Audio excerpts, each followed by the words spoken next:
એસઓજીએ 3 કરોડના બોટ રજીસ્ટ્રેશનના કૌભાંડમાં 11 આરોપીની ધરપકડ, 93 સામે ગુનો નોંધાયો.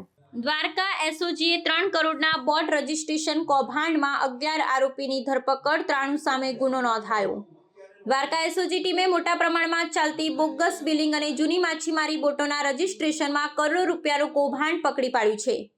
તપાસમાં સામે આવ્યું છે કે કેટલાક એજન્ટો અને માછીમારોની મિલીભગતથી જૂની બોટોના રજીસ્ટ્રેશન માટે બનાવટી બિલો તૈયાર કરવામાં આવ્યા હતા, જેને આધારે કરોડો રૂપિયાનો ભ્રષ્ટાચાર થયો છે. કુલ 3 કરોડ રૂપિયાનું આ કૌભાંડ બહાર આવતા પોલીસ અને પ્રશાસનમાં હડકંપ મચી ગયો છે.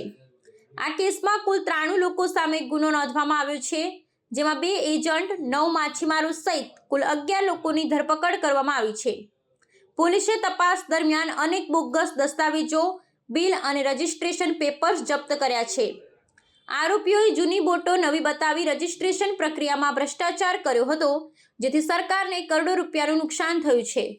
એસઓજી ટીમે આ કૌભાંડના મુખ્ય સૂત્રધારોને પકડવા માટે વિશેષ તપાસ શરૂ કરી છે. પોલીસના જણાવ્યા મુજબ બાકી રહેલા આરોપીઓની પણ ઝડપથી ધરપકડ કરવામાં આવશે અને સમગ્ર કૌભાંડના મૂળ સુધી પહોંચવામાં આવશે.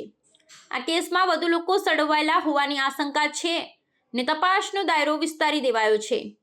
આ ઘટનાએ દ્વારકા જિલ્લામાં માછીમારી ઉદ્યોગ અને સરકારી વિભાગોની કામગીરી સામે અનેક પ્રશ્નો ઊભા કર્યા છે. સ્થાનિકોમાં પણ ભ્રષ્ટાચાર સામે કડક કાર્યવાહી કરવાની માંગ ઉઠી છે. પોલીસ અને પ્રશાસન દ્વારા ભવિષ્યમાં આવી ગેરરીતિઓ ન થાય તે માટે કડક પગલાં લેવાશે તેવી ખાતરી આપવામાં આવી છે.